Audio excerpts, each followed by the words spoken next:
Amém. Amém. Jesus é o Senhor. Louvado seja o Senhor. Puxa, nessa conferência agora veio bastante irmãos, hein? Graças a Deus. Pela fé, né? Quando Joanils passou para mim a lista da conferência, eu fiquei muito alegre. Principalmente pela presença maciça, né, dos irmãos de Itabuna, dos irmãos de Ilhéus. Puxa, fretaram o ônibus, hein? Isso é um modelo para as igrejas, né? Muito bom. Então, com isso, os irmãos dão bastante apoio a essa conferência aqui no Extremo Sul, né?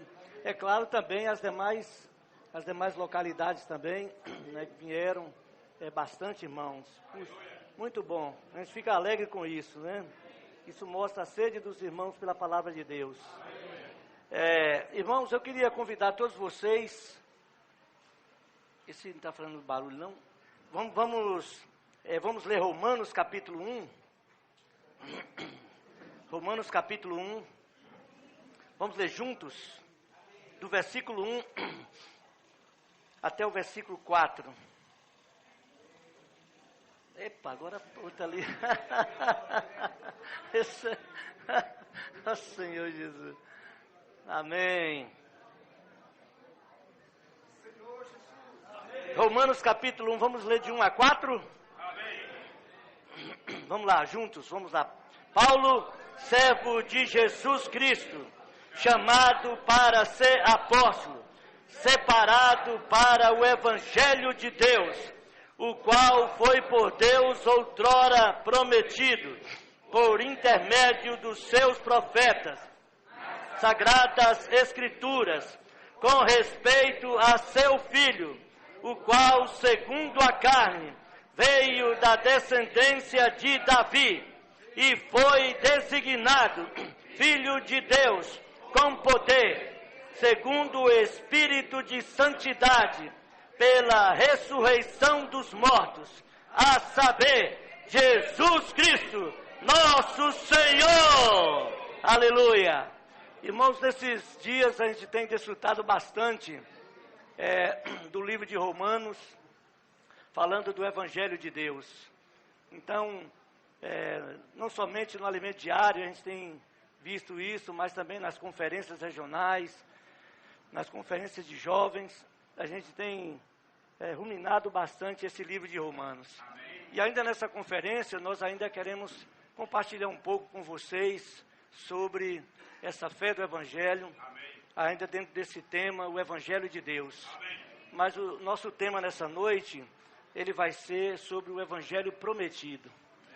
E quando a gente ouve sobre o livro de Romanos, principalmente nesses últimos dias, tem comprovado para nós realmente, irmãos, que o livro de Romanos, ele é um quinto evangelho. Amém. E quando nós vemos o livro de Mateus, Marcos, Lucas e João, ele mostra os 4 evangelhos. Mas esses 4 evangelhos era o Senhor Jesus em carne. Era esse evangelho ainda, o Senhor fora de nós, o Senhor objetivo ainda a nós. Mas o livro de Romanos, esse evangelho, ele é um evangelho subjetivo. Ou seja, Cristo em nosso interior. Então, se ficasse somente na questão dos 4 evangelhos, irmãos, ficaria como algo objetivo, ou seja, pelo que Cristo fez por nós. Até mesmo quando nós olhamos esses versículos de Romanos capítulo 1, de 1 a 4, até mesmo a gente olha aqui, nós vemos que o evangelho, ele constitui de 2 etapas. Então, uma etapa é Jesus em carne, como filho de Davi, mas por outro lado também, na outra etapa, Jesus como designado por Deus, como filho de Deus. Amém. Ou seja, nos evangelhos nós temos ali a encarnação do Senhor Jesus. Mas no livro de Romanos, irmãos, nós temos ali uma segunda etapa. Nós vemos ali Cristo como o Espírito.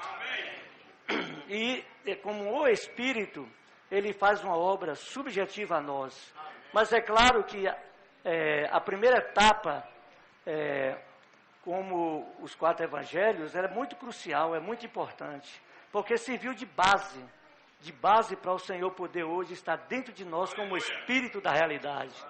Isso aí é muito importante, né? E enquanto os evangelhos, ele mostra sobre esse aspecto objetivo, como essa salvação objetiva, dando uma base é muito importante. Porque tudo que Cristo realizou, irmãos, tudo que Cristo fez, Deus serviu-se de base, serve-se como base para Ele poder dispensar sua salvação para nós. Então isso é muito, muito importante. Mas por outro lado, não é ainda suficiente. Por quê? Porque dentro do propósito de Deus, o que Ele quer é nos salvar de uma maneira completa, de uma maneira total. Então, para isso, Ele se tornou o Espírito que dá vida. E hoje Ele está trabalhando dentro de nós, né? Então, são muitos e muitos itens, né, com respeito a esse evangelho, esse quinto evangelho. E um dos itens também que é mostrado para nós, com respeito a essa encarnação do Senhor, e quando a gente olha de Romanos capítulo 1, de 1 a 4 também, nós vemos que a primeira parte foi fundamental. Por quê? Porque através da encarnação, Deus, irmãos, Ele se tornou agora acessível ao homem.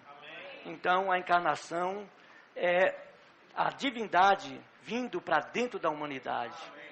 Mas a ressurreição, irmãos, é a humanidade, ou seja, a divindade, a humanidade sendo introduzida para dentro da divindade.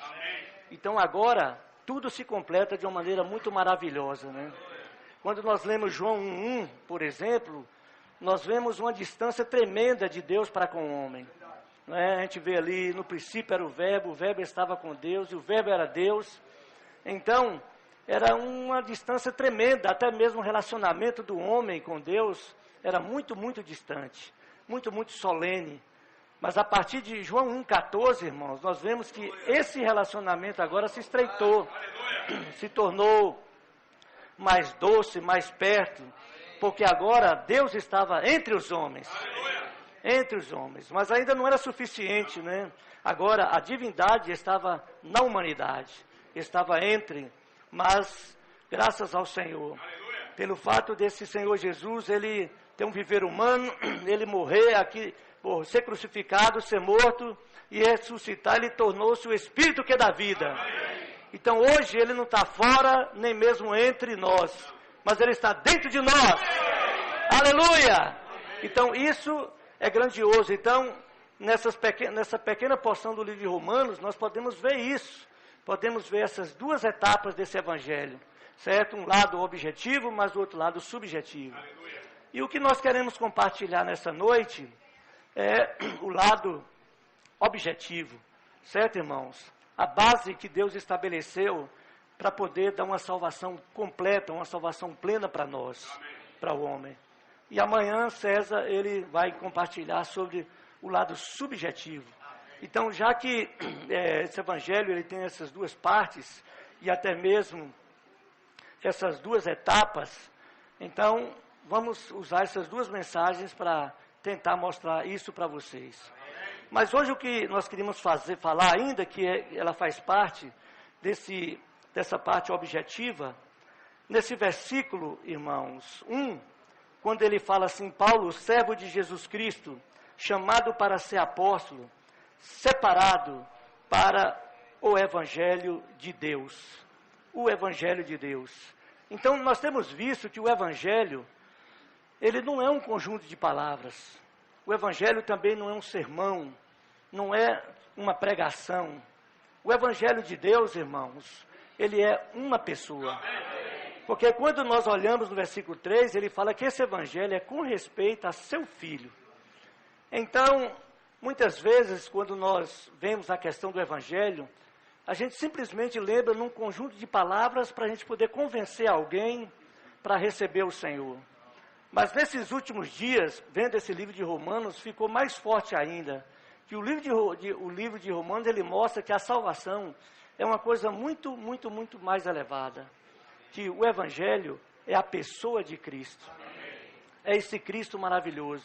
É esse Cristo precioso. O Evangelho também, ele é as boas novas. E Cristo, ele é essas boas novas. Sim, o Evangelho é as boas novas de salvação. Cristo é essas boas novas de salvação. Louvado seja o Senhor. Então, quando você pensar hoje no Evangelho, eu vejo que, desfrutando desses últimos dias do livro de Romanos, quando a gente fala hoje de Evangelho, salvação, a gente já está vislumbrando uma coisa diferente. Não simplesmente uma salvação do pecado, a salvação da condenação, a salvação da morte, mas também, irmãos, uma salvação do nosso velho homem, do nosso ser natural, do nosso individualismo, do nosso amor próprio, né, de tantas coisas que ainda nós carregamos conosco. Muitas coisas nós carregamos conosco. Então, por isso que aí está o livro de Romanos. Porque o livro de Romanos, na verdade, ele fala de uma justificação. Que essa justificação, irmãos, ela é a salvação do nosso espírito. Amém. E a justificação, ela tem como base na redenção de Cristo. Mas essa justificação também, nela está envolvido tanto a propiciação, como também a reconciliação. Ou seja, por meio da redenção de Cristo, seu sangue foi derramado, e até mesmo, irmãos, pelo fato do Senhor Jesus, ele ter cumprido todos os justos requisitos de Deus. Então, hoje, Deus pôde nos aprovar, pôde nos justificar. Somos justificados diante dele. Mas, por outro lado, o nosso problema não era somente pecado. O nosso problema também era inimizade. Por isso que em Romanos também mostra que nós fomos reconciliados. A reconciliação, ela não trata somente com a questão dos pecados. Ela trata com o problema de inimizades. Então, nós éramos inimigos de Deus. Então, veja o que a justificação faz. Hoje, a justificação, para nós, irmão, tem sido tão doce, tão elevada, né? Porque a justificação quer dizer a aprovação, ou seja, de conformidade com o quê? Com a justiça de Deus. Então, hoje, o Senhor nos justificou com base na sua redenção, na sua propiciação e na sua reconciliação. Mas nós vemos que não fica somente aí, não fica somente nessa questão. Porque o homem, quando ele caiu, todos nós conhecemos bastante, o homem ele caiu por inteiro. O homem tripartido, quando ele caiu, o seu espírito foi amortecido. Sua alma se rebelou contra Deus. E o seu corpo se corrompeu. Então, quando Deus ele prometeu salvar o homem, ele não prometeu salvar somente o espírito do homem. Ele prometeu salvar o espírito do homem, a alma do homem e também o corpo do homem. Amém. Por isso que essa salvação, irmãos, ela não é aquela salvação comumente como nós pensávamos. Eu creio no Senhor Jesus, eu estou salvo. Então, vendo o livro de Romanos agora, ficou mais claro que essa salvação ela é contínua. É uma salvação progressiva. E deixou mais claro ainda vendo esse livro. É progressivo, porque o Senhor, ele quer salvar o nosso espírito, mas ele quer salvar também a nossa alma. Então, por isso que o livro de Romanos, ele mostra a segunda parte, que é a sua santificação. A santificação, irmãos, é para salvar a nossa alma. E claro, parte do nosso corpo. Porque em Romanos 8 também, nós vemos ali que quando o nosso corpo, quando o Espírito toca no nosso corpo também é vida. Também é vida. Então a santificação é exatamente isso. E a santificação, ele inclui tanto a transformação como a conformação. Certo? E que parte... ou seja, onde essa parte ela é executada? É exatamente hoje na vida da igreja. Na vida da igreja. Por isso que Romanos, a partir do capítulo 12, ele vem mostrar, irmãos, sobre essa vida da igreja. Indicando que é a oportunidade que o Senhor nos dá para nós sermos salvos. Esses dias eu estava comentando com os irmãos, eu falei assim, se não tivesse essa salvação completa, então para que serviria a vida da igreja? Não é isso? Nós pecadores, inimigos de Deus, arrependíamos dos nossos pecados, cremos no Senhor, estamos salvos. Pronto, não é? Mas agora nós vemos a função clara da vida da igreja. certo? A função clara da vida da igreja, que é de o Senhor nos transformar e nos conformar. Na conferência em Caetité mesmo, o César, ele compartilhou uma coisa bastante interessante, e é uma coisa também que me intrigava muito também isso. Quando ele falou, veio à tona, né, do meu sentimento, de ver que é o seguinte, por exemplo, quando você pega a sequência dentro do livro de Romanos, você tem ali a santificação, ou melhor, a justificação, certo? Dentro da justificação você tem no capítulo 3 ali a redenção, você tem a propiciação, capítulo 5 você tem também a reconciliação, certo? E quando chega no capítulo 8, você tem ali a conformação e a glorificação. Aí me intrigava porque a transformação estava no capítulo 12. Então eu falava, ué, por que não está a sequência? Por que não tem a sequência?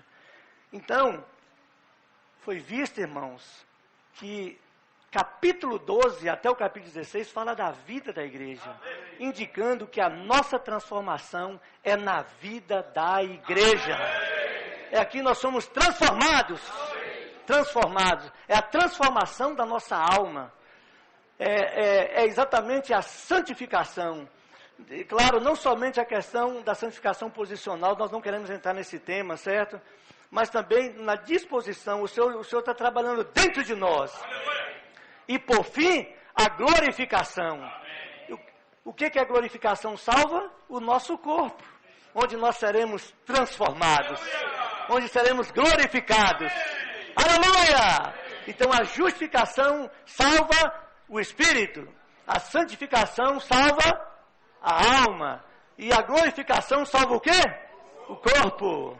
Aleluia! Então, essa é a plena salvação de Deus. Então, o que o Senhor prometeu para nós foi uma salvação plena, uma salvação completa.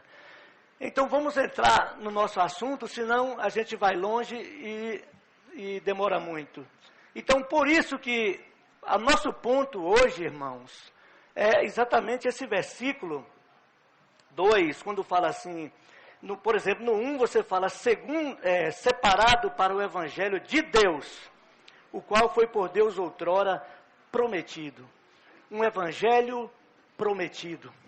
E até mesmo ele continua prometido por intermédio dos seus profetas nas sagradas escrituras. Então eu queria chamar a atenção de vocês para nós vermos isso de uma maneira bastante detalhada.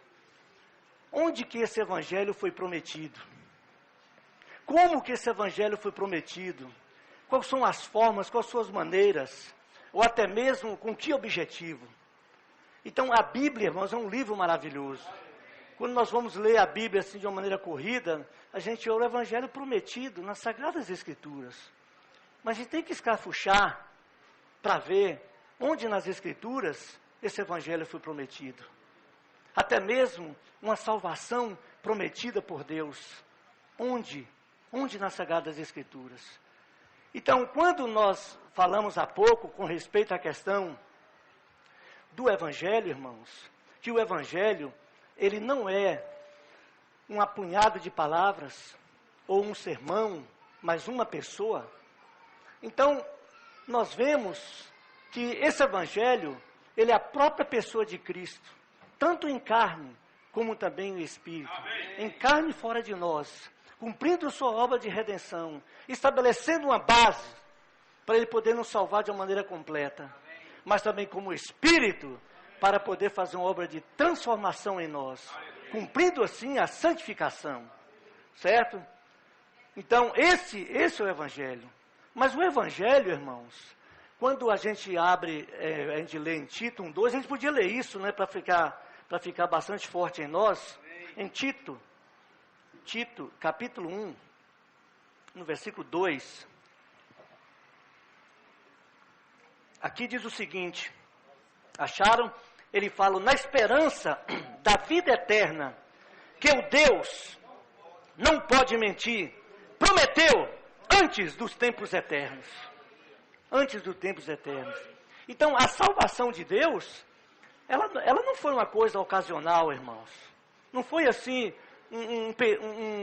um acidente de percurso, e Deus imediatamente, certo, tirou da carta da manga, uma carta da manga, com respeito à nossa salvação. Não. O que precisa ficar claro para nós nessa noite, que a salvação de Deus foi uma coisa preparada por Deus, desde tempos eternos. Desde tempos eternos. Certo, irmãos? Então, não é uma coisa do acaso. Foi assim, Gênesis 3, o homem caiu, então vamos aqui. Claro, quando você lê o livro de Gênesis, irmãos, ali já mostra uma coisa clara. O livro de Gênesis, ele resume em 3 itens cruciais. 3 itens, esses 3 itens, eu vou falar para vocês devem levar consigo para a vida inteira, para poder ter uma base quando vocês estudarem o livro de Gênesis. O livro de Gênesis, primeiramente, ele mostra algo que, na verdade, que é grandioso, que até mesmo é mostrado para nós no próprio capítulo 1 de Romanos, que é Deus criou. Deus criou. A criação de Deus, né? Quem está na semana 6 do Alimento Diário mesmo, né? Então, bastante rico aquela semana, não sei se vocês já passaram, ou está indo, ou vai chegar, não sei. Mas ali mostra que na criação de Deus está as impressões digitais de Deus. Certo? Onde está a evidência do Deus Criador. Certo? Do Deus Criador. Mas a segunda parte do livro de Gênesis é Satanás corrompeu. Satanás corrompeu. Romanos capítulo 1 mostra também a corrupção de Satanás, levando o homem, irmãos, a uma situação caótica, de até mesmo desconsiderar Deus, desconsiderar a sua verdade, trocando a verdade pela injustiça e por tantas outras coisas. Ali mostra. Mas o livro de Gênesis mostra a terceira coisa. Deus prometeu salvar. Deus prometeu salvar. Então Romanos capítulo 1, da mesma forma, a partir de Romanos capítulo 3, ali tem Deus nos justificando, salvando o homem pecador, o homem insolente, o homem prepotente, até mesmo os que se consideram justos, até mesmo aqueles religiosos, desde o capítulo 1, 2 e parte do capítulo 3, até mesmo aquele homem que quer encostar Deus na parede, que cheio de lógica, cheio de razão, certo? Tudo achando que por meio de obras pode ser salvo. Entendeu, irmãos? Mas a partir de Romanos 3, o Senhor mostra sua salvação maravilhosa, sua salvação gloriosa. Então, esse é o livro de Gênesis, Deus criando, Satanás corrompendo, mas Deus prometendo salvação. Deus prometendo salvar. Sim, no Romanos nós temos ali Deus mostrando a criação de Deus, mostrando também a corrupção de Satanás no homem, mas mostrando a salvação de Deus. Agora no cumprimento. Então, desde o livro de Gênesis nós vemos a promessa de salvação. Irmãos, na verdade, quando ele fala que esse evangelho foi prometido nas Sagradas Escrituras, se você for olhar o Antigo Testamento, ele é composto de promessas, profecias, tipos e figuras, sombras. Isso é o Antigo Testamento, é fácil a gente compreender. O que fala o Velho Testamento? O Velho Testamento, na verdade, o ponto principal é promessa. Promessas. Ele é composto de promessas. Desde Gênesis, todo o tempo, muitas promessas. Certo? Principalmente a partir de Gênesis 3, Deus tem ele começa as suas promessas. Todo o tempo. Agora, o livro o Antigo Testamento, também ele é composto de profecias. Por isso que é cheio dos profetas, dos livros proféticos, tanto os maiores como os menores. Mas, o que esses profetas profetizavam? Na verdade, eles reforçavam as promessas. Não é coisa nova. Isaías, por exemplo, você pega Isaías capítulo 2, você já começa a ver, até mesmo, irmãos, ele mostra a partir de Isaías capítulo 2, uma plena salvação, uma salvação completa, até sermos introduzidos no reino. Você percebe? E as figuras, os símbolos, os tipos do Antigo Testamento, eles também são para reforçar as promessas. Por isso, irmãos, que a gente não pode sair daqui dessa noite impressionado com isso. O Evangelho prometido. A gente precisa estar impressionado que a nossa salvação foi algo prometido. Algo preparado por Deus, não algo ocasional. Não foi um acidente de percurso. Não. Mas é algo que Deus preparou. Preparou para nós. Certo? Então nós vamos ver, a partir de agora, essas promessas. Então vamos abrir em Gênesis capítulo 3. Então nós começamos agora a ver a primeira promessa, ou a primeira vez, né? A gente pode usar essa expressão, a primeira vez onde essa promessa, isso foi prometido. Em Gênesis capítulo 3, nós temos aquela segunda etapa do livro de Gênesis. Qual é? Satanás corrompendo. Satanás corrompeu o homem, e não somente o homem, mas por causa da corrupção do homem, toda a criação de Deus ela foi corrompida. Romanos capítulo 8. Então tudo foi corrompido. E quando o homem caiu, irmãos, então Deus ele veio tratar com essa situação. Ele tratou com o homem, ele tratou com todos os envolvidos na queda, com a mulher, e tratou também com a serpente, porque a serpente enganou Eva. E no versículo, vamos ler, por exemplo, no versículo 13, por exemplo, fala assim: disse o Senhor Deus à mulher, que é isso que fizeste? Respondeu a mulher, a serpente me enganou e eu comi. Então o Senhor disse à serpente, visto que isso fizeste, maldita és entre todos os animais domésticos e és entre todos os animais selváticos. Rastejarás sobre o teu ventre e comerás pó todos os dias da terra. Então Deus condenou a serpente. Aí no 15, ele ainda falando com respeito à serpente, ele falou assim, ó: eu porei inimizade entre ti e a mulher, entre a tua descendência e o teu descendente. Este te ferirá a cabeça, e tu lhe ferirás o calcanhar. Aqui está a primeira promessa. A primeira promessa.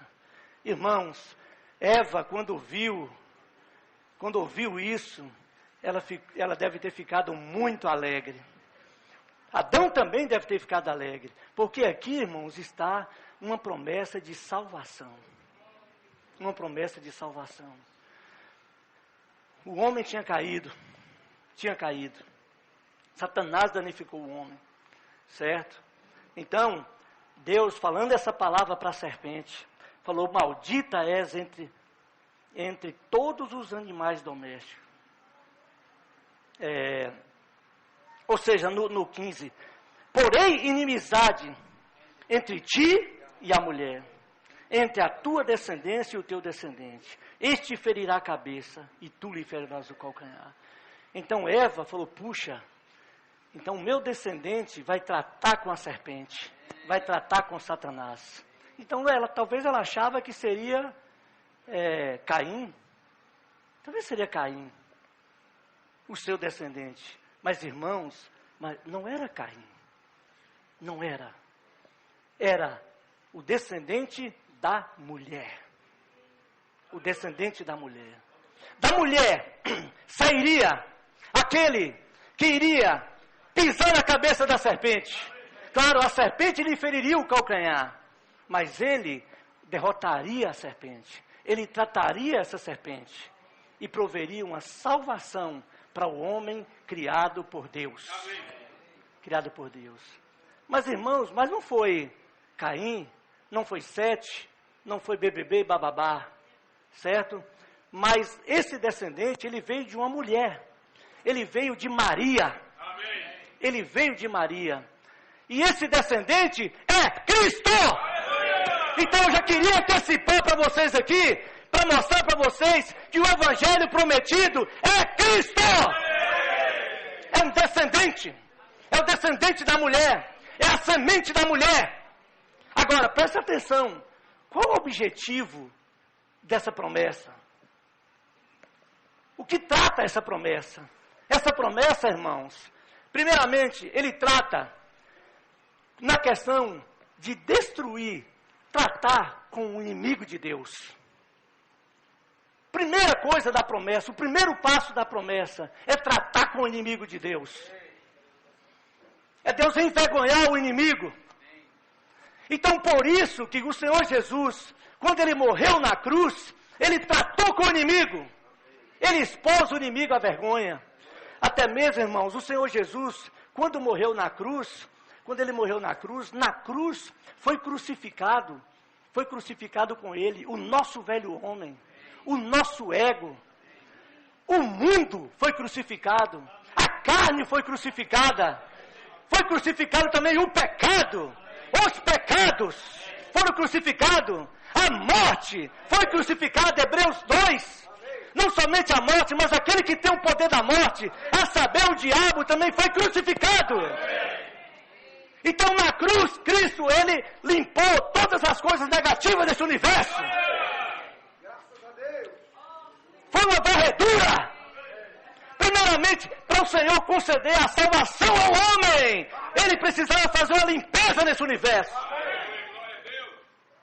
Ele precisava fazer uma limpeza. É igual na conferência de jovens, quando a gente estava falando de um determinado item sobre o Evangelho de Romanos, a gente falou para ele, por exemplo, né? Eu vou voltar aqui e abrir um parêntese. A gente sempre tem um conceito que justificação, ele é somente na questão de tratar com pecados, né? Ou seja, com relação aos pecados, e nos dá uma salvação, né? Claro, né? Assim, mas irmãos, mas a justificação, sim, ela trata com essas coisas. Porque, por exemplo, se você vê um copo, você está com sede, você vê um copo na lama, você vai pegar logo esse copo na lama e vai colocar água nele e beber? Você faz isso? Você bebe água num copo sujo? É tanto que toda vez que a gente bebe água, a gente fica olhando a condição do copo. Não é? Então, claro, por isso que primeiramente, Deus, ele precisa tratar com os pecados. Ele precisa limpar o copo. Mas quando você lê Romanos 5, 18, você vai ver que essa justificação é a justificação que dá vida. Ou seja, tendo como objetivo, a justificação tem como objetivo para dispensar a vida. Ou seja, para que você lava o copo? Você lava o copo para depois dispensar água para dentro dele. Não é só lavar o copo, ficar com um copo bonito, limpinho, transparente, cristalino. Isso também são as seções do livro de Romanos. Primeiro ele nos justifica para quê? Para receber a sua vida. Mas essa vida também não é para ficar água limpa dentro do copo. Oh, que água! Não, mas essa água é para ser bebida. Ou seja, essa vida que nós recebemos é para ser vivida. Isso é o livro de Romanos. Isso é o livro de Romanos. Fomos justificados para ganhar vida e viver por meio dessa vida. Isso, e onde nós vivemos, qual é o ambiente que nós vivemos essa vida maravilhosa? A vida da igreja. Como essa conferência aqui, né? É a vida da igreja. Está vendo, irmãos? Então, da mesma forma, voltando, fechando parênteses, quando você volta para Gênesis, como que Deus podia dispensar a sua vida, ou de novo salvar o homem e dispensar a sua vida? Ele precisava fazer uma limpeza. Ele precisava tratar o seu inimigo. Então lembre-se, irmãos, que a primeira coisa da nossa salvação é Deus pisando na cabeça da serpente, tratando com o seu inimigo, o seu descendente, essa promessa. Quando você agora lê o Evangelho prometido, você precisa ser mandado para Gênesis. Louvado seja o Senhor, porque o Senhor tratou com Satanás. o Senhor expôs a vergonha, o Senhor expôs ao desprezo. Até mesmo Colossenses fala que na cruz o Senhor triunfou de todos os principados e potestades. Aleluia pela cruz! Aleluia pela cruz! Certo? Mas por outro lado também, por meio disso aí, o Senhor Jesus, irmãos, Ele derramou o seu sangue e cumpriu objetivamente, irmãos, essa salvação maravilhosa. Foi nessa primeira parte da promessa. Louvado seja o Senhor. O Senhor nos salvou. O Senhor tratou com o seu inimigo. Envergonhou o seu inimigo. Desprezou ele. Aleluia! Pelo descendente da mulher. Né? Então, a semente da mulher. Ela visa isso. O que ela visa?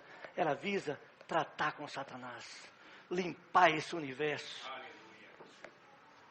Fazer uma varredura completa, total.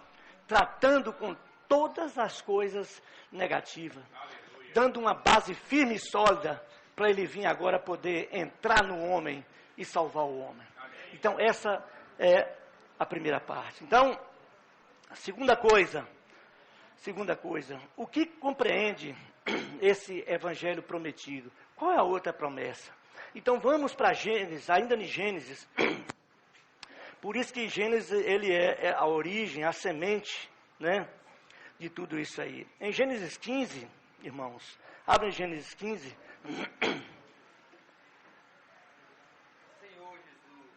Quando você vai para, mesmo Gênesis 12, nós temos já ali algo que ele já promete, que ele fala da descendência de Abraão, certo? Eu acho que quando Deus falou de uma descendência para Abraão, acho que ele já ficou com a orelha em pé, né? Ficou com a orelha em pé ali e tal. Só que no capítulo 15, Senhor Jesus, ele fala assim, no versículo 1, ele fala: depois desses acontecimentos, veio a palavra do Senhor a Abrão, numa visão, e disse: não temas, Abrão, eu sou o teu escudo, e teu galardão será sobremodo grande. Respondeu Abrão: Senhor Deus, quem me haverá de dar, se continuo sem filhos, e o herdeiro da minha casa é o Damasceno Eliezer? Por isso que eu falei que ele ficou com um pouco atrás da orelha, que você não vê aqui o Senhor falando. O Senhor simplesmente falou para ele, falou assim: não temas, eu sou o teu escudo, o teu galardão será sobremodo grande. Mas ele vem falando de filho, porque claro, no capítulo 12, Deus já havia falado para ele que ele daria aquela terra à sua descendência. Então, quando o Senhor novamente aparece para ele, ele traz à tona essa questão. Aí depois ele fala assim, ele fala: só tem o meu servo, mas, assim, no versículo 3 ele falou assim, disse mais a Abrão: a mim não me concedeste descendência, e um servo nascido na minha casa será o teu herdeiro. A isto respondeu logo o Senhor, dizendo: não será este o teu herdeiro, mas aquele que será gerado de ti será o teu herdeiro. Será o teu herdeiro. Então, na verdade, aqui nós temos uma promessa. Que promessa é essa? Novamente, envolve-se um descendente. Primeiramente, o descendente da mulher. O descendente da mulher. Agora, novamente, outro descendente.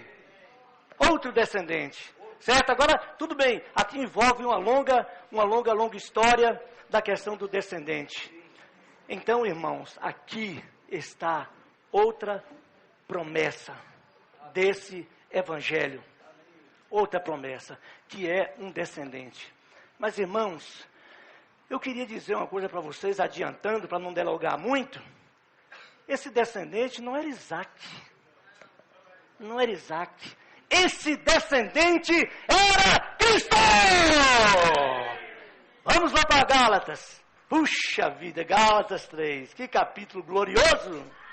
Gálatas capítulo 3, certo? Então, aqui em Gálatas, no versículo 16, vamos ler primeiramente o versículo 16. Então, ele diz o seguinte, fala: ora, olha as promessas, irmãos, foram feitas a Abraão e ao seu descendente. Não diz, e aos descendentes, como se falando de muitos, porém, como de um só, e ao seu descendente, que é Cristo. Esse versículo é glorioso, é muito glorioso. Então, quando você lê Romanos 1, 2, vê assim, o Evangelho de Deus prometido, outrora, nas Sagradas Escrituras, você precisa ir para Gênesis 3, você precisa ir para Gênesis 15. É um descendente, que Deus prometeu um descendente. E esse descendente é Cristo, é Cristo. Agora, com que objetivo? Com que objetivo? O que prometeu? Agora, vamos voltar para o 14, Gálatas 3,14. Para que a bênção de Abraão chegasse aos gentios em Cristo Jesus, a fim de que recebêssemos pela fé o Espírito prometido. Esse é o Evangelho prometido, o Espírito. Aleluia! Sim, então agora vamos dar uma escrafuchada no que compreende toda essa questão da promessa. Então, na verdade, irmãos, o descendente carnal de Abraão, de fato foi Isaac, certo? Mas, na verdade, o descendente de Abraão não é Isaac, era Cristo. Isaac era uma figura, Isaac era um tipo. Mas a promessa de Deus para Abraão, ela compreende duas partes. Não só a promessa dada a Abraão, mas a promessa dada a Abraão, Isaac e Jacó, como três pessoas, como uma pessoa só. Como uma pessoa só. Certo? Então, essas promessas foram dadas também a Isaac. Foram dadas também a Jacó, a mesma coisa. Uma terra e um descendente. Então, quando se trata na questão de Abraão, mais ainda a questão do descendente, mas ali está a terra. A terra.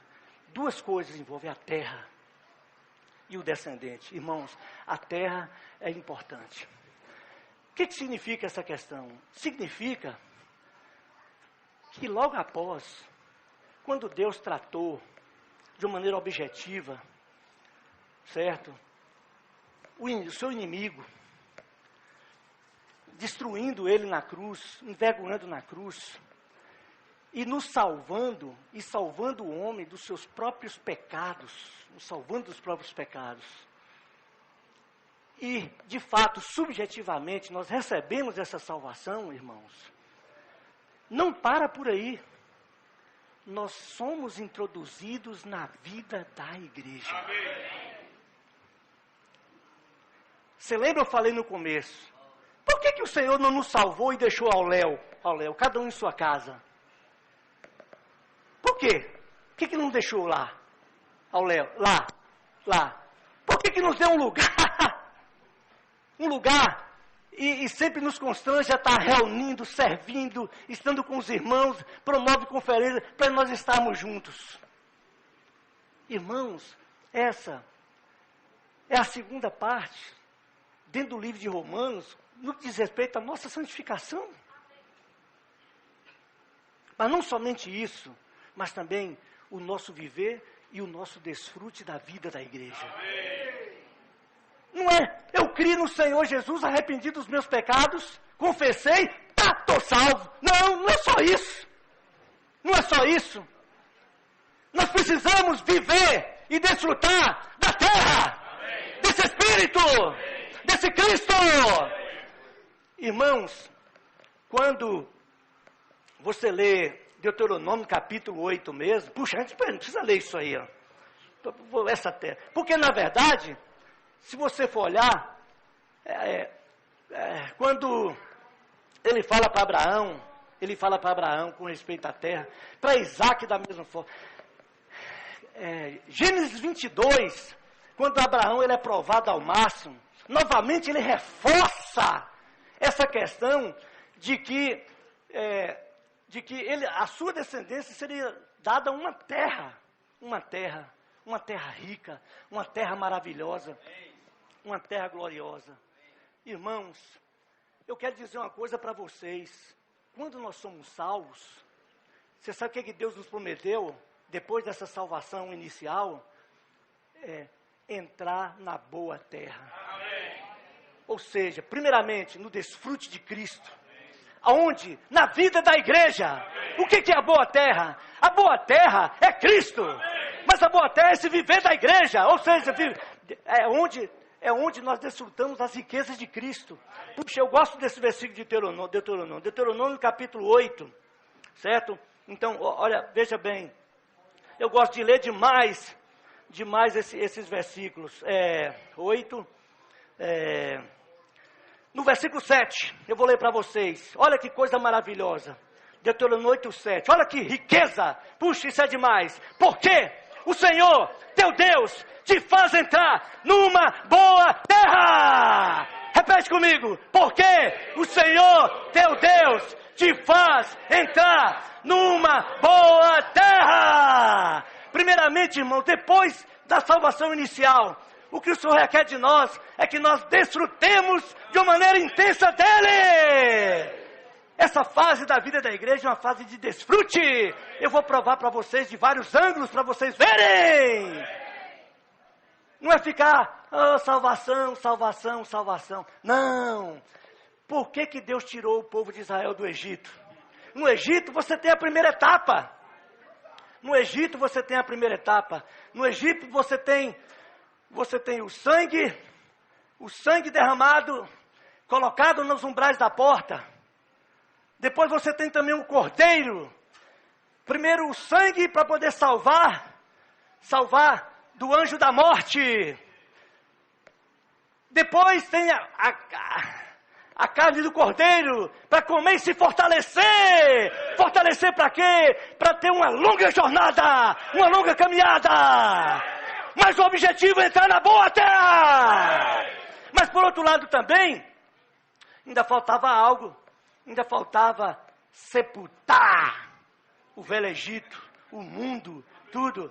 Um percurso que seria tão perto, não sei, talvez 15, 18 dias para chegar na boa terra. O Senhor conduziu eles por outro caminho, certo?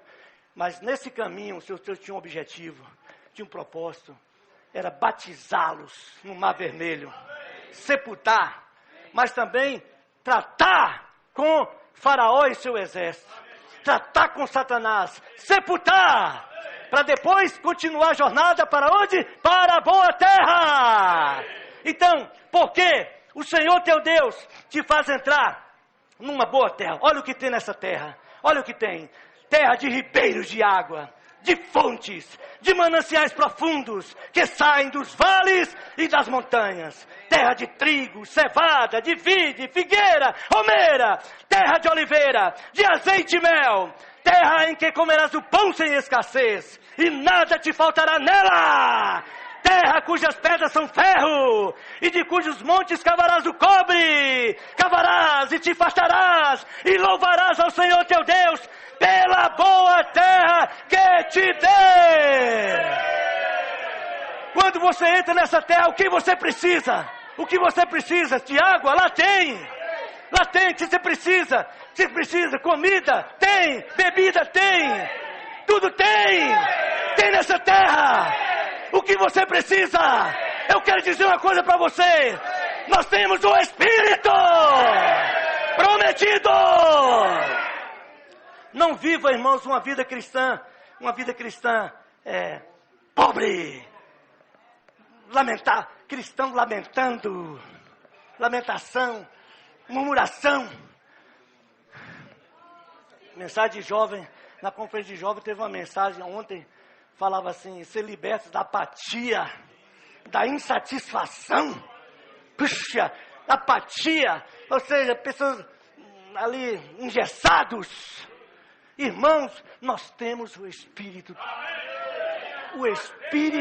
prometido. O que foi prometido foi uma terra rica em todos os aspectos, mineral, animal, vegetal, rica em todos os aspectos. O que você precisa, esse Espírito é. Lamentavelmente hoje os filhos de Deus ficam encostando Deus na parede. Ó, Deus, me dá isso, me dá aquilo, me dá. Eu sempre falo, eu lembro daquelas vermes lá, acho que é provérbio, né? Me dá. Como é que chama? Uns vermes lá, umas lombrigas. Ah, sanguessuga. Me dá. Hoje os cristãos estão assim. Todos sendo enganados, ludibriados. Não estão vendo, enxergando. Não enxergam. Irmãos, o que nós precisamos está no Espírito. O Espírito da verdade. O Espírito da realidade. Preste atenção, esse Espírito foi prometido. Gálatas 3,14. Essa boa terra, o que o povo precisava, tinha nessa boa terra. Irmãos, o que você precisa tem nesse Espírito. É igual eu falei, a santificação compreende, a santificação é a salvação do Espírito e parte do corpo. Tem um versículo, acho que é em Provérbios, né? Que ele fala assim, ó.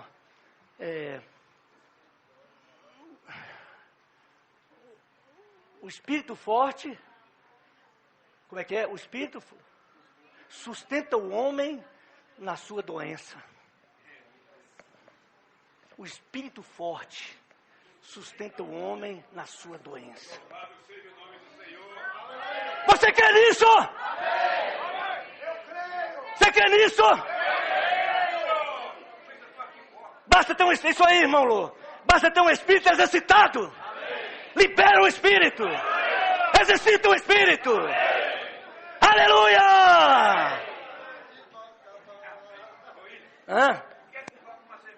Como é que é? Pois é. Não falta nada.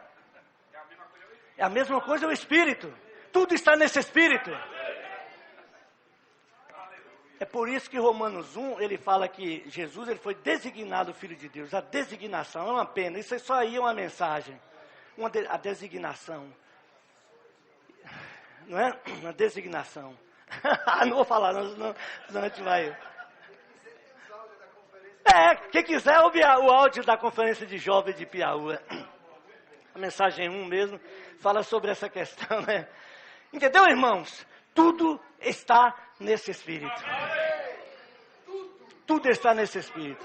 Agora, por outro lado também, vamos tomar... agora, tudo isso aqui, irmãos, tudo isso aqui, já tinha boa terra. Eles não iam plantar, eles não iam nada, tinha tudo lá. Puxa, uma terra que emanava leite e mel. Como se explica isso? Leite e mel manando, irmãos. Que abundância, que coisa gloriosa. Outra coisa que dá um indício disso. Por exemplo, na carne, quem foi o descendente de Abraão? Quem foi? Fala, pode falar literalmente. Isaac. Agora preste atenção. O descendente de Abraão tem uma característica. Sabe qual é? Primeiro, ele foi nascido da graça. Não teve esforço humano. Não teve força humana. Não teve opinião humana. As opiniões humanas foram mortas. Foram levadas à morte. A força humana foi levada à morte. Tanto de Abraão como de Sara. Velho.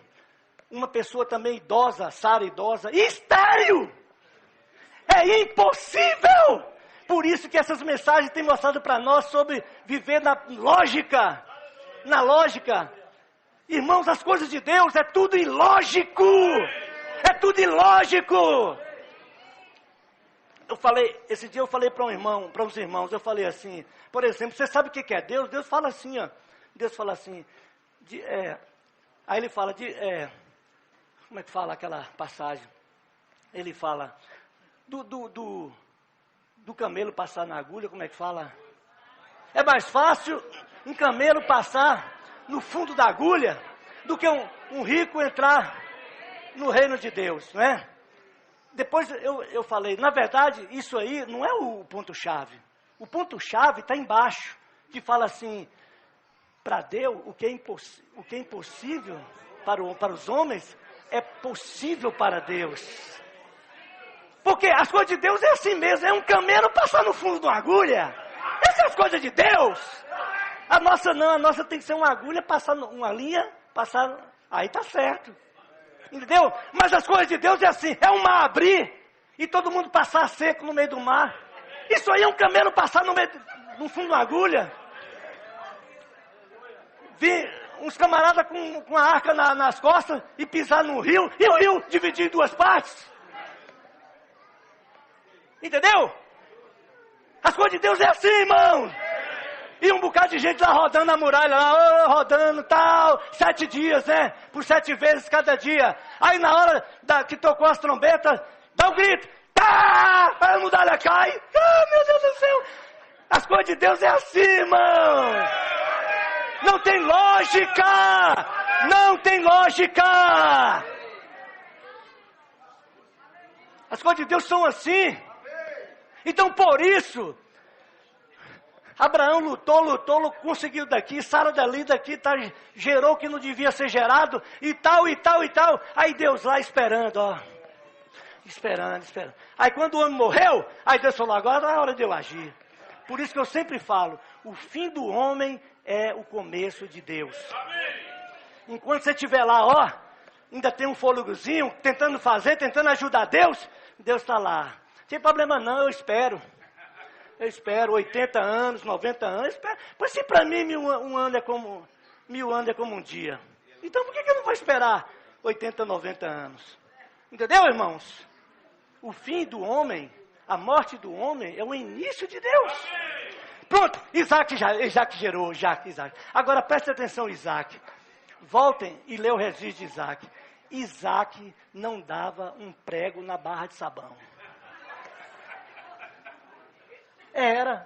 Não dava um prego na barra de sabão, não enfiava. Não tinha o trabalho de chegar assim na barra de sabão, assim, enfiar um prego. Isaac era só desfrute. Só desfrute. Isaac. Pode olhar. Meu filho, estou com fome. Sim, vai caçar. Aí ia caçar. Aí, meu pai, ó a caça. Prepara. Né? Aí preparava. Ia lá, só na rede, né? E aí, tá preparado? Agora eu não sei, né? Coloca aqui na boca. Aí. Irmãos, Isaac é um tipo da graça. Ou seja, Isaac é só desfrute. Ele não fez o esforço. Até mesmo, olha, ele não se esforçou para ir atrás de uma esposa. Não. Até isso. Ele não se preocupava. Não, ele só queria desfrutar da terra. Só desfrutava. Aí o que aconteceu? Aí quando ele estava lá no campo, olha, puxa, olhando as paisagens, olhando os atributos invisíveis de Deus, olhando as pegadas de Deus, aí, olha, chega a noiva na frente dele, caiu de paraquedas na frente dele. O que Isaac fez para adquirir Rebeca? Nada. O servo foi buscar, que é um tipo do Espírito. Irmãos, você sabe o que significa? A fase hoje que nós estamos vivendo, depois da primeira fase do descendente, que destruiu, que aniquilou, que acabou com tudo, foi nos introduzir na segunda fase. E a nossa segunda fase é desfrutar. Não tenha a vida da igreja como um ambiente de trabalho. A vida da igreja é para desfrutar. A gente fica arregaçando, suando a camisa, entendeu? Na vida da igreja. Irmãos, olha, a igreja, essa boa terra, com esse espírito glorioso, olha que poder nós temos. Que poder nós temos. Irmãos, desfrutem da vida da igreja. Não briguem na vida da igreja. Não pelejam para a vida da igreja. Não disputem nada na vida da igreja. Esse ambiente agora é só desfrutar. A fé já passou, a esperança está na frente. Agora é só abraçar e beijar os irmãos. Guardar no coração. Prezar pelos irmãos. Entendeu? Estar com os irmãos. Junta panela. Reunião de casa. Conferência. Está tudo com os irmãos. Amando no amor fraternal. Essa é a vida da igreja. É o desfrute. Lamentavelmente, a nossa vida da igreja, a gente só pensa na vida da igreja, vou servir a Deus, aí fica cabeça. Não, irmãos, quando vocês reunirem, olha, se entrega ao máximo no desfrute de Cristo. Grita, invoca, canta, fala. Entendeu?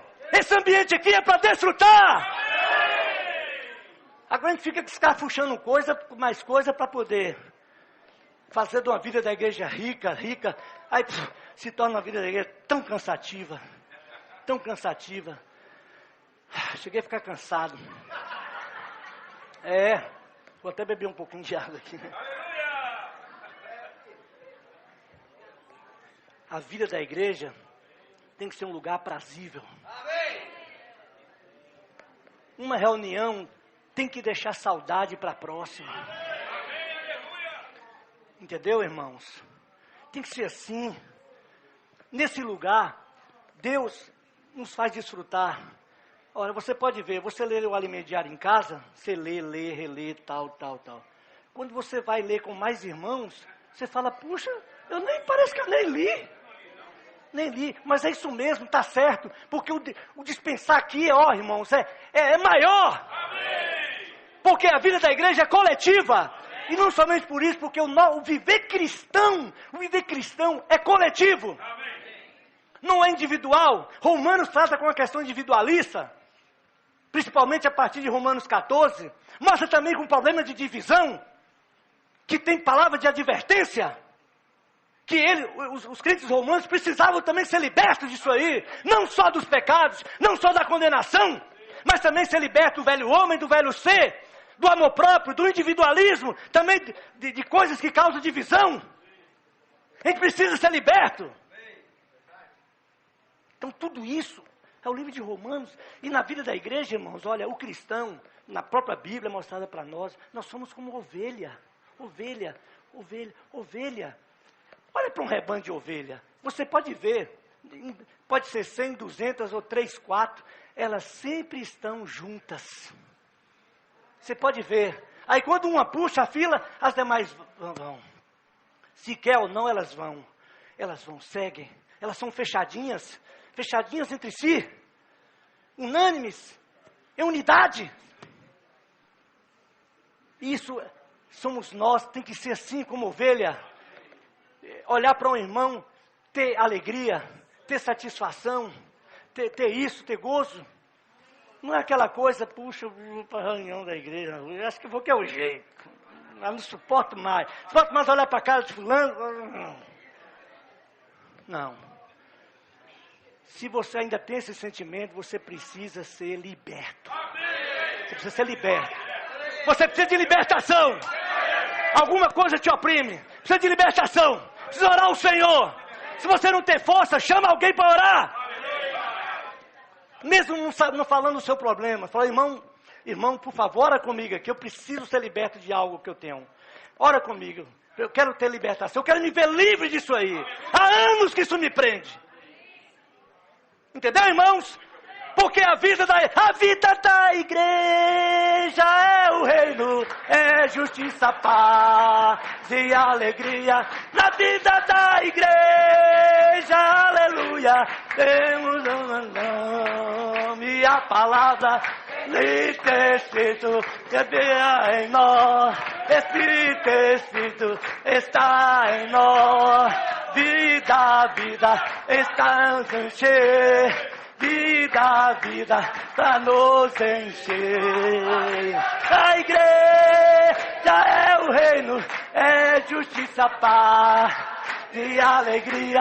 Na vida da igreja, aleluia, temos o nome e a palavra, Espírito está em nós. de teu Espírito está em nós.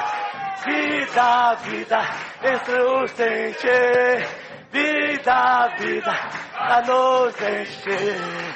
Aleluia! Reino é justiça, paz. E alegria, a vida da igreja. E a palavra em nós, que tecido está em nós. Vida, vida, pra nos encher. Vida, vida, pra nos encher. Aleluia! Aleluia! Essa é a vida da igreja. Essa é a vida da igreja. Eu quero dizer uma coisa para vocês. A vida da igreja não é comida, nem bebida, mas é justiça, paz e alegria no Espírito Santo. Aleluia! Amém! No Espírito nós temos alegria. Louvado seja o Senhor. Entendeu, irmãos? Então essa é a fase. A promessa desse descendente é desfrute. Coloque isso na sua cabeça. Agora eu estou vivendo a fase de desfrutar. É desfrute. A vida da igreja. Claro que por outro lado, você lembra que eu falei para vocês? A promessa não foi só dada a Abraão, para Isaac e Jacó. Mas na verdade, esses três, eles fazem parte de uma experiência só. Uma experiência só. Abraão, ele foi chamado por Deus. Ele foi chamado, certo? E Isaac é como se fosse no tempo, Deus nos escolheu. Romanos mostra isso também, Romanos 8. Ele nos escolheu, certo, irmãos? Mas só que quando nós viemos para a vida da igreja, depois da nossa salvação inicial, você sabe quem nós somos. Nós somos. Nós ainda carregamos conosco tudo aquilo que nós falamos. Ainda carregamos nossas mágoas. Carregamos conosco nossos ressentimentos, nossas opiniões, certo? Já falei tanto da questão do individualismo, como do ser natural. Nós carregamos o nosso ser natural, nossa natureza humana, cada um tem uma natureza diferente aqui. Nós carregamos conosco as nossas brigas, carregamos conosco, o que mais? Os nossos achismos, que são nossas opiniões. Tantas coisas nós temos hoje, que faz parte da nossa alma. Nós trazemos conosco. Então o que fazer? O que fazer é a experiência do terceiro, que é Jacó. Que é Jacó. Jacó faz parte dessa promessa. O Deus de Abraão, Isaac e Jacó. O que quer dizer Abraão? O Deus de Abraão, Isaac e Jacó.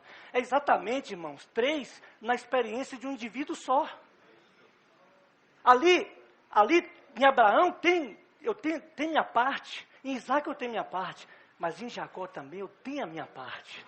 E qual a experiência de Jacó? Jacó era um suplantador. Jacó, sabe o que era Jacó? Jacó era um Jacó.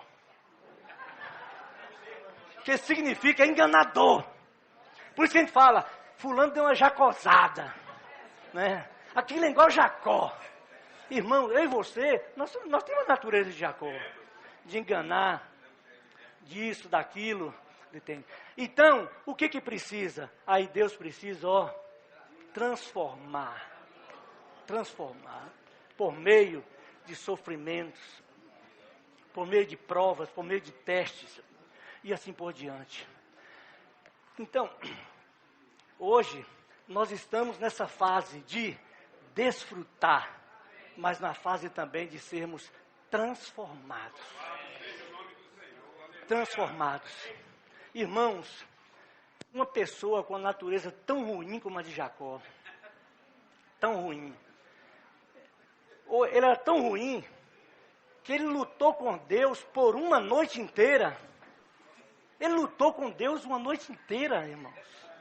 E Deus não resistiu, você sabia? Vai lá para Gênesis, você vai ver lá. Até o ponto que Deus tocou ele na coxa, no nervo da coxa direita.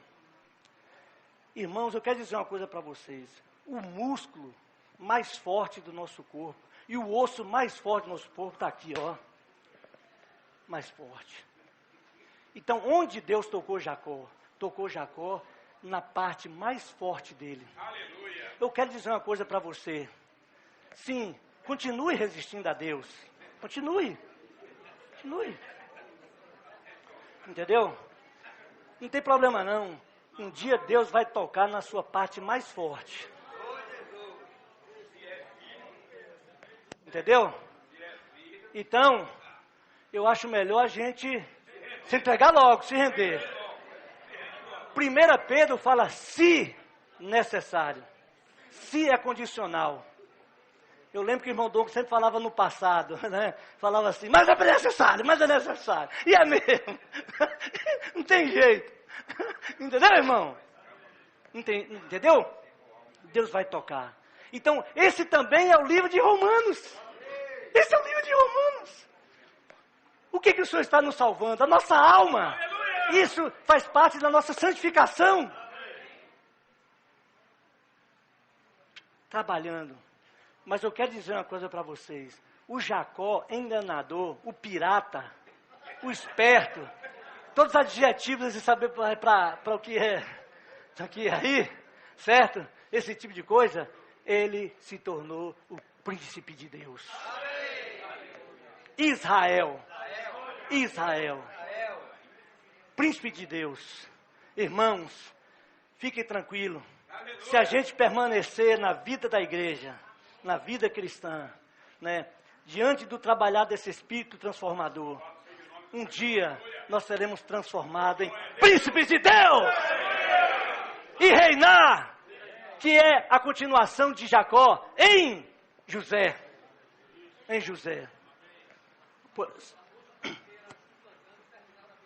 Isso aí, bem lembrado, Eulélis. As mãos que nasceram suplantando, terminaram abençoando. Com nitidez, né? Sabia o que estava fazendo. Sabia. Bênçãos proféticas. Falar de Deus. É isso que Deus quer de nós. Louvado seja o Senhor! Mas ainda falta um. Vamos abrir em 2 Samuel. Falta outra promessa. Aliás, é assim, falta outra promessa, que na verdade é a mesma promessa. Não é não? Vamos abrir, 2 Samuel, capítulo 7. 2:7. Vocês conhecem bem essa história. A história de Davi. A história de Davi, irmãos. Davi foi um homem que, fiel a Deus, de coração a Deus, um homem de visão. E ele queria edificar uma casa para Deus. Na verdade, através de Davi, o reino de Deus foi estabelecido, certo? Foi estabelecido. Mas Davi queria edificar uma casa para Deus. Então ele chamou o profeta Natã, né? E expôs o seu coração para Natã. Natã então falou para Deus. Mas depois Deus falou para o profeta. Falou assim, não, Davi, ele é homem de sangue. Ele não vai me edificar. Certo? Ele não vai me edificar, porque ele derramou sangue. Porque na verdade, irmãos, porque a casa de Deus, ela tem que ser edificada com paz. Paz. Você sabia que quando o templo foi edificado, as pedras eram cortadas nas montanhas, porque no lugar de edificação não podia ouvir barulho. Podia ouvir barulho. Silêncio. Perfeita paz. Só há edificação quando há paz. Mas também, Mas também não podia edificar porque era um tempo de guerra. Era um tempo tumultuado. Muitas guerras, sangue sendo derramado. Então a casa tinha que ser edificada num tempo de paz. Um lugar de paz, Jerusalém. Cidade de paz. Em um tempo de paz. Mas também Davi, ele era um homem de guerra. Ele não poderia edificar. É um homem que derramou sangue. Então a casa de Deus só podia ser edificada por um homem de paz. Então veja bem, irmãos. A casa de Deus só pode ser edificada num lugar de paz, num tempo de paz e por um homem de paz. Em toda uma esfera de paz. Se não houver isso, não há edificação. Então por isso que Deus então, a partir do versículo 12, eu queria que vocês acompanhassem, versículo 12 diz assim, ó. Aí Deus falou para Davi, presta atenção, ele falou assim, ou melhor, se você ler vou ler a partir do 10, fala assim, preparei lugar para o meu povo, para Israel, e o plantarei para que habite no seu lugar e não mais seja perturbado. E jamais os filhos da perversidade o aflinjam como dantes. No 11 fala, desde o dia em que mandei houvesse juízes sobre o meu povo de Israel, dar-te-ei, porém, descanso de todos os teus inimigos. Também o Senhor te faz saber que Ele, o Senhor, te fará casa. Não é Davi querer fazer casa para Deus. É Deus fazer casa para Davi. Quando se fala de edificação, o que você pensa? Ah, não, a partir de hoje eu vou cooperar nessa edificação. Tudo bem, mas isso aí é outro assunto, vamos continuar. E no 12, ele fala assim, ó. Quando teus dias se cumprirem e descansarem com teus pais, então farei levantar depois de ti o teu descendente, que procederá de ti, e estabelecerei o seu reino.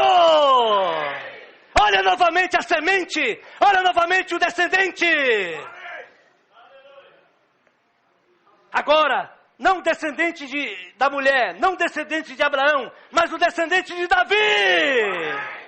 Esse é o evangelho prometido. Sim, lá nós temos em Eva, ou melhor, na mulher, nós temos o descendente, lá em Eva, em Gênesis 3, nós temos o descendente da mulher. Para quê? Para a salvação. Para a salvação. Mas também, primeiramente, para tratar com o inimigo de Deus. Para dar salvação ao homem. Em Gênesis nós temos o descendente de Abraão. Para quê? Para o desfrute! Para o desfrute! Para a nossa transformação! Mas irmãos, qual é o objetivo da semente de Davi? Sabe qual é? É para estabelecer um reino. O reino. Por isso que Romanos nos mostra, o evangelho é completo. A salvação é completa. Não é só salvar dos nossos pecados. Não só nos santificar, mas Deus quer nos transformar, nos glorificar e nos colocar na manifestação do seu reino. Sim, hoje nós estamos na realidade do reino. Irmãos, lá em Conquista nós começamos agora uma série de mensagens falando do reino. Tremendo, nós estamos assim, todos radiantes. Porque dessa vez nós falamos para os irmãos, nós não vamos ver chifre, nós não vamos ver conta, número, nada disso, não vamos ver nada disso, nada número, não queremos saber nada de coisas misteriosas, não queremos ver coisas misteriosas. Coisas misteriosas, nossos ouvidos têm coceira para ver, mas nós queremos ver com ênfase na nossa responsabilidade, hoje, como um pré-requisito para a era vindoura. Porque nós teremos uma posição no reino e teremos uma função. Mas nós também temos um gozo no reino. Entendeu, irmãos? E a gente vinha comentando no carro. Hoje não se fala mais no meio cristão de volta do Senhor. Você não vê a aspiração dos santos anelando pela volta do Senhor. O desejo. Em outras palavras, nós não vemos. Nós temos plano para a nossa família, nós temos plano para os nossos filhos, nós temos plano para a nossa empresa, nós temos plano para os nossos negócios, temos plano para crescer na empresa, mas o reino não está incluído nos nossos planos. Nós falamos, o nosso sentimento, tem que mudar isso. Muda esse sentimento. Cada passo que eu der, eu estou visando a glória. Aquela última mensagem, você lembra, né, Manuel? Veio desse sentimento. A última mensagem de conferência de jovens falou da glória, irmão. Puxa, aquela mensagem, puxa, eu pude louvar o Senhor. Você sabe por quê? Porque Ele brotou em mim novamente o gostinho da glória, o desejo de ser glorificado. Na última mensagem, terça-feira, nós mostramos para os irmãos sobre a revelação do reino. Nós falamos para eles, nós mostramos para eles. Nós estamos aqui para mostrar para vocês o que teremos no reino.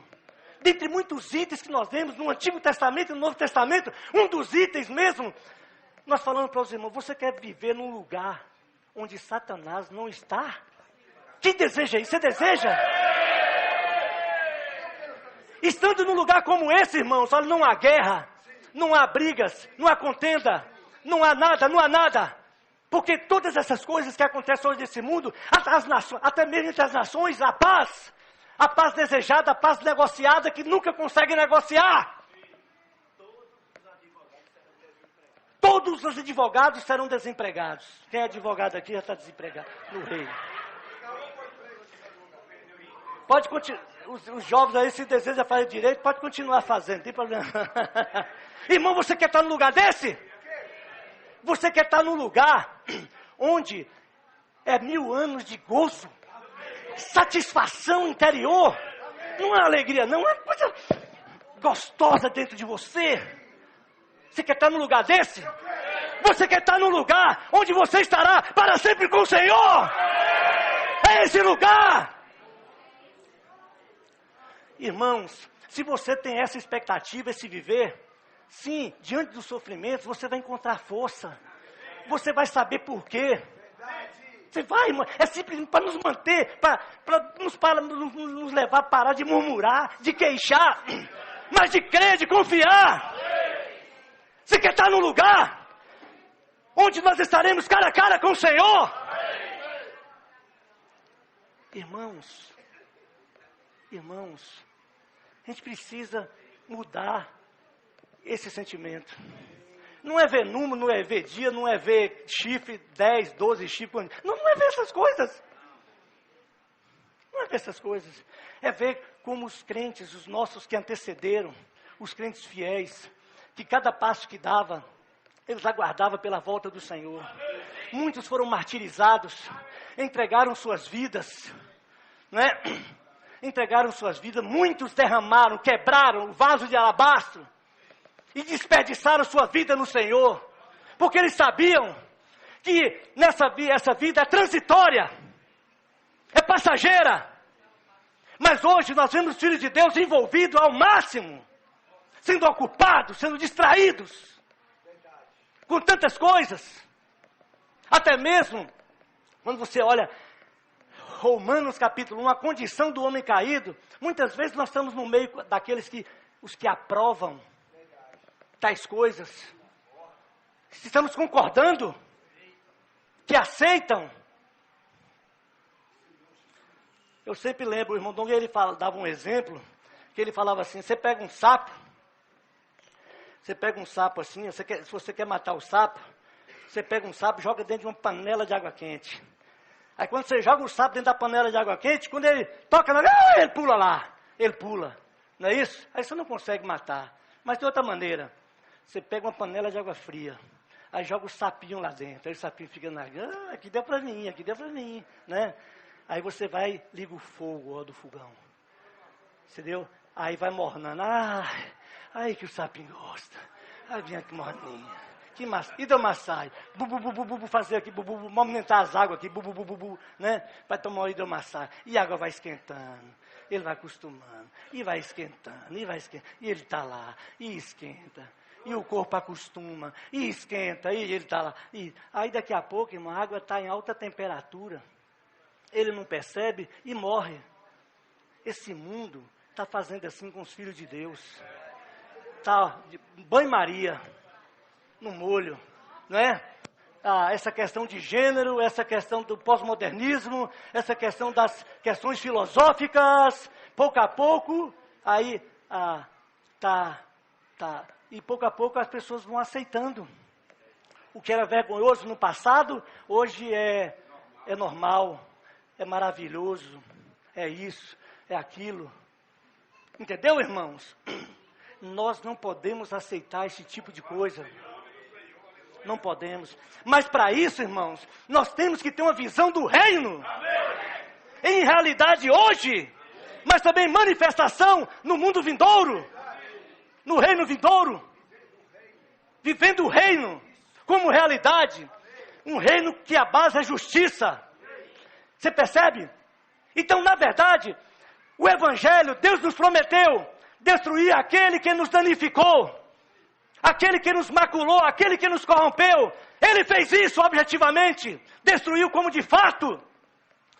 Mas Ele também nos prometeu dar o desfrute, o Espírito prometido.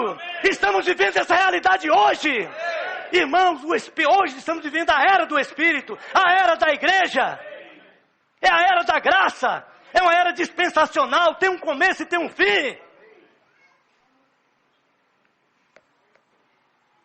Ele nos deu, hoje estamos vivendo, mas esse Evangelho também nos prometeu um reino, o reino vindouro, onde estaremos para sempre com o Senhor, onde nós seremos co-reis com Cristo, onde nós seremos sacerdotes, servindo ao Senhor, para lhe ser agradável a Deus e a Cristo, mas também nós reinaremos sobre as nações, expressando a Deus e representando Deus, cumprindo o que Deus estabeleceu em Gênesis 1, 26 e 27.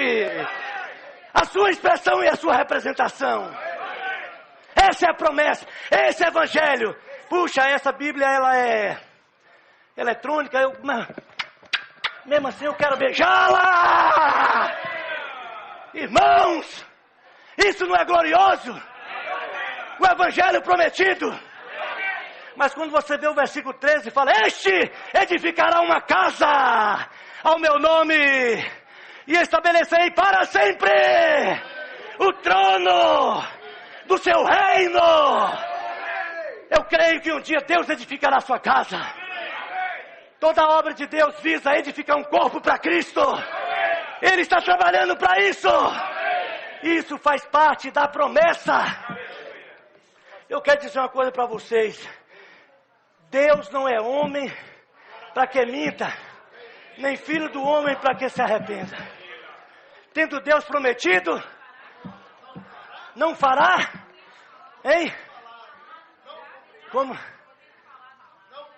é que é? Eu tendo falado, não cumprirá. Todas as promessas que Deus deu ao povo de Israel, Ele cumpriu.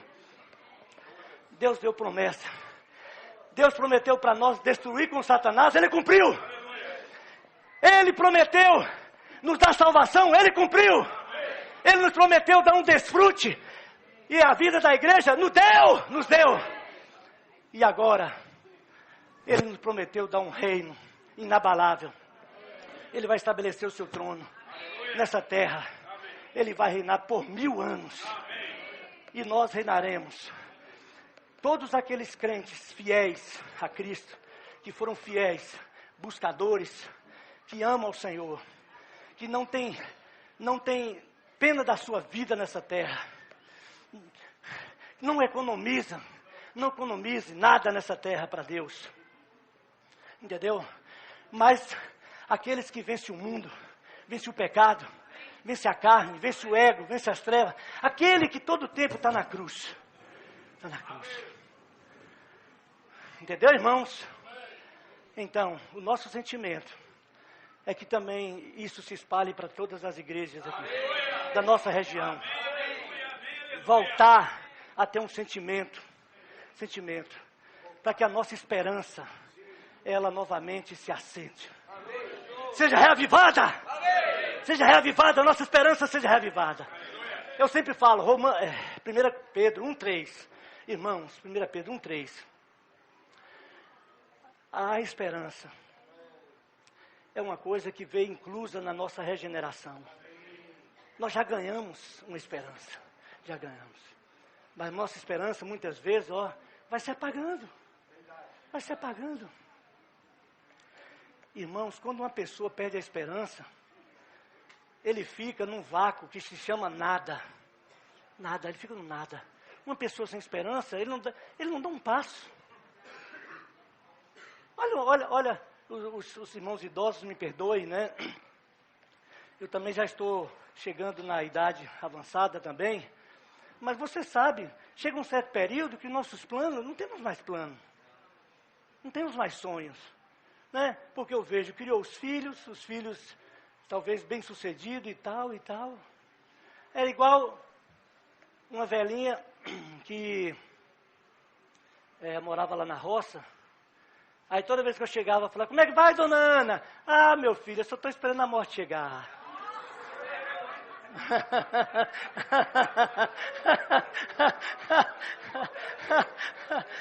Mas nós não temos essa esperança, irmão. Nossa esperança está na volta do Senhor. Nossa esperança é reinar com o Senhor.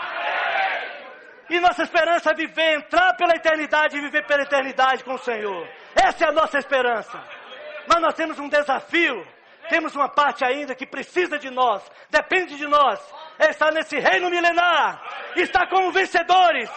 Não como crentes derrotados. Não como crentes derrotados. Não como derrotados. Mas como vencedores. Então, eu queria dizer para vocês, essa é a salvação completa que foi prometida. Vamos voltar para Romanos 1, então?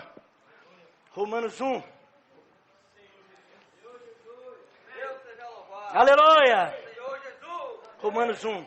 Então, vamos todos ficar de pé e vamos ler o versículo 1 e 2.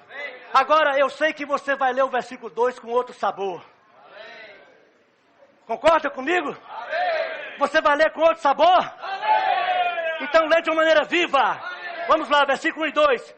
Paulo, servo de Jesus Cristo, chamado para ser apóstolo, separado para o evangelho de Deus, o qual foi por Deus outrora prometido por intermédio dos seus profetas, nas sagradas escrituras, com respeito a seu filho, o qual, segundo a carne, veio da descendência de Davi e foi designado Filho de Deus com poder, segundo o Espírito de santidade, pela ressurreição dos mortos, a saber, Jesus Cristo, nosso Senhor. Pode sentar, irmãos.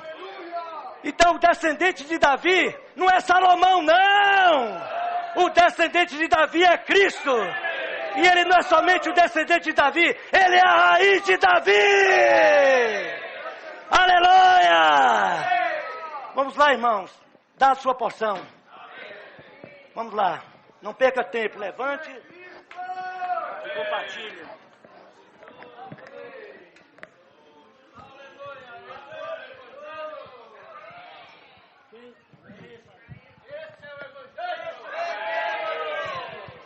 O qual é o poder de Deus para a salvação de todo aquele que crê.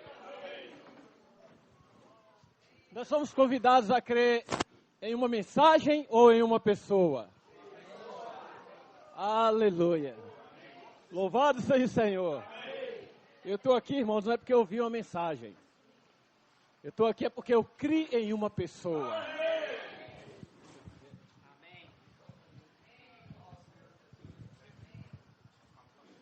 Louvado seja o Senhor.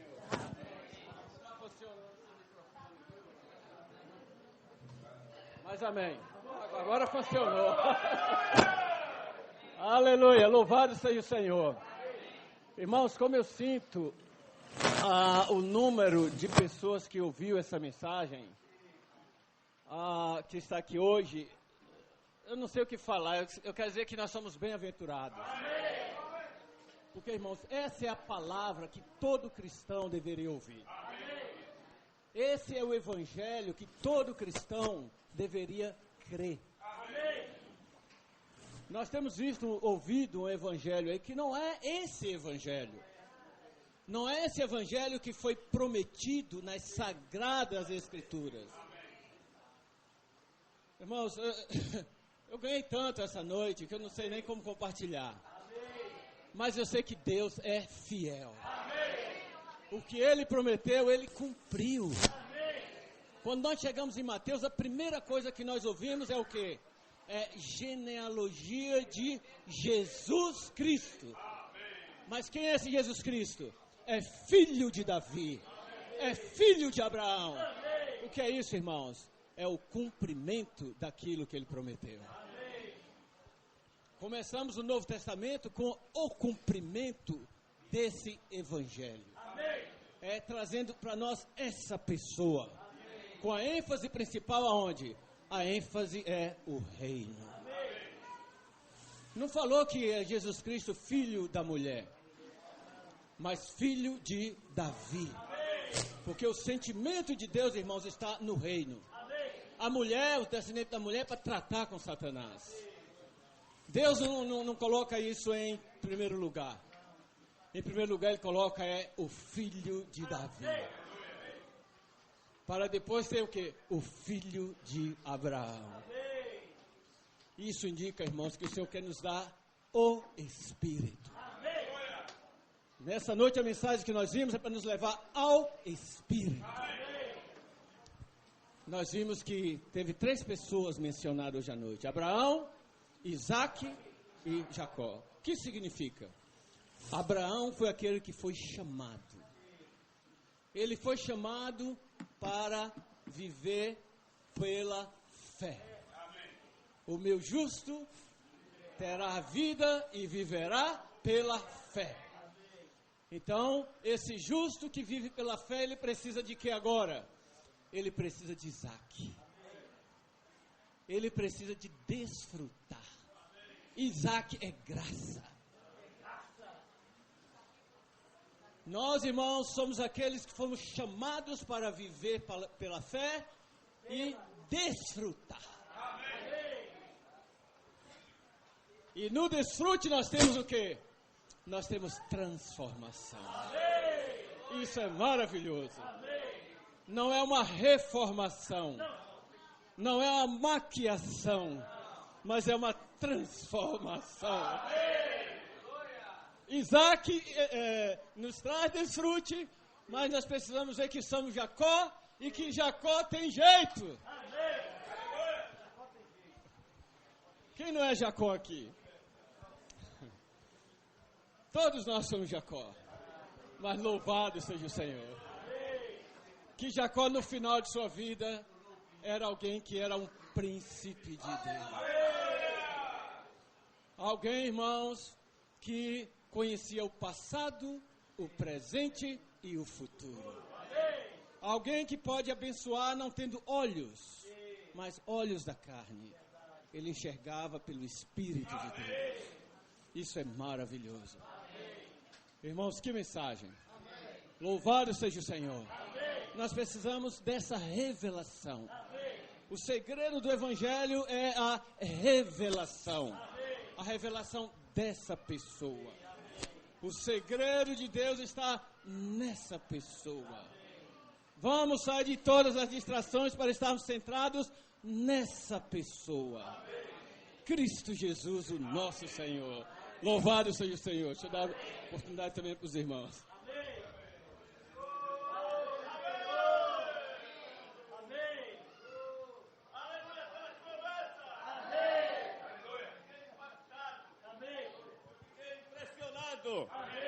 Que mesmo do homem cair, Deus ele providenciou algo maravilhoso.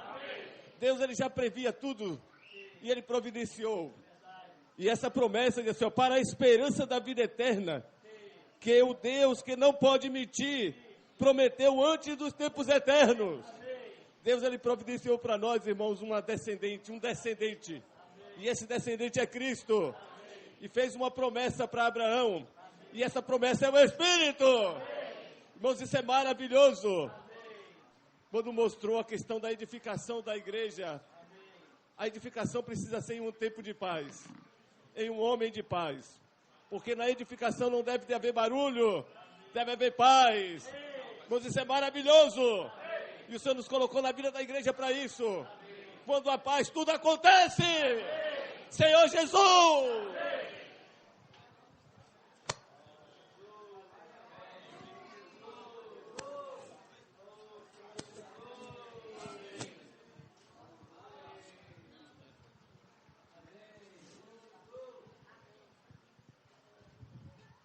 Amém, aleluia por esse evangelho prometido.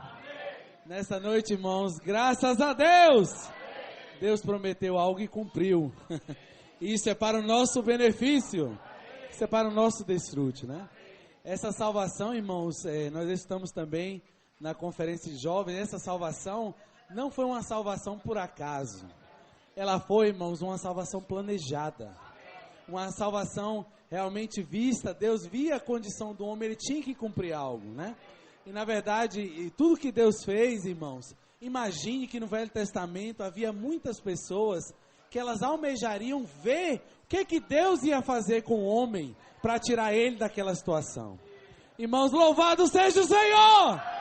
Porque o Senhor prometeu algo! Prometeu uma salvação! E prometeu uma pessoa. E nessa noite, irmãos, eu e você estamos aqui por causa dessa promessa. Mas essa promessa é algo maravilhoso e completo. Porque ela nos traz, irmãos, uma salvação completa, né? Romanos está falando disso nesses dias, precisa nos tocar, né? Precisa nos balançar, fazer sair da nossa condição. Porque, irmãos, a redenção, como a gente sabe, é só limpar o copo, como o William falou. Mas Deus, irmãos, Ele quer completar o processo por meio de dispensar a sua vida. E por meio também de nos transformar. Oh, irmãos, é o Deus de Abraão, Isaac e Jacó. Existe um chamamento, uma promessa. E existe, irmãos, também um desfrute, né? Eu também ganhei muito no desfrute. Porque eu não sei como é que tem sido a vida da igreja para vocês. Mas, irmãos, hoje a gente precisa ouvir e ser direcionado nessa palavra. A vida da igreja, irmãos, é um lugar de desfrute. A vida da igreja é o reino. Oh, Senhor Jesus! Oh, Senhor Jesus! Irmãos, não há maior prazer nessa esfera. Essa esfera é maravilhosa. Nós precisamos exercitar nosso espírito todos os dias.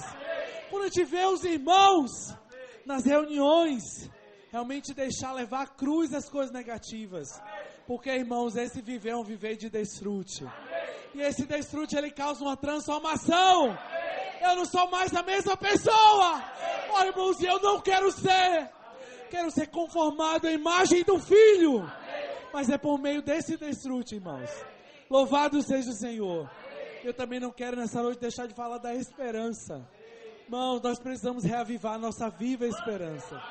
Eu não sei pelo que você está vivendo, mas nessa noite nós ouvimos que nós precisamos viver pela volta do Senhor. Todas as coisas dessa terra passarão. Boas, ruins, experiências, tudo, irmãos, vai passar. Talvez a gente vai ver passar com a volta do Senhor. Talvez o Senhor nos leve antes. Mas tudo irá passar. A palavra do Senhor, irmãos, ela não passará. Ela vai se cumprir. E eu e você foi dado a revelação dessa salvação. Desse plano eterno.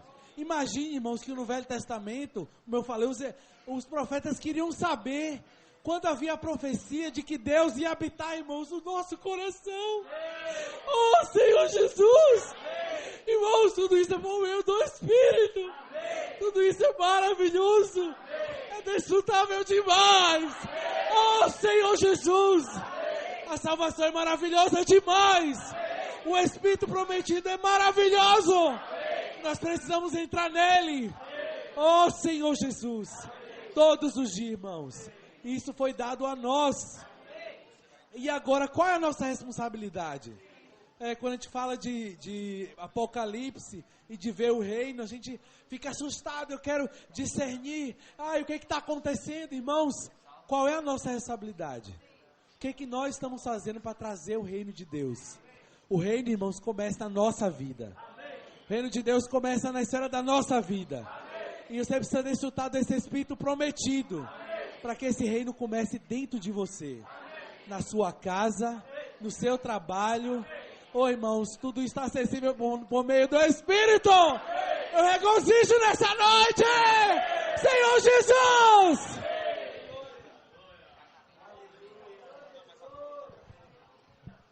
Senhor Jesus, graças a Deus, né, que o Velho Testamento é um livro de promessas dos profetas, né? E o Senhor prometeu e Ele cumpriu. E hoje nós estamos o quê? Vivendo todas aquelas promessas que o Senhor falou, né? E eu ganhei muito nessa noite. Tudo é por meio do viver da igreja. E é um viver coletivo, não é individual, né? Então aqui em Romanos, quando terminou esse capítulo aqui, Romanos 1, Senhor Jesus, Paulo, servo de Jesus Cristo, chamado para ser apóstolo, separado para o Evangelho de Deus, o qual foi por Deus outrora prometido por intermédio dos seus profetas nas Sagradas Escrituras, com respeito a seu Filho, o qual, segundo a carne, veio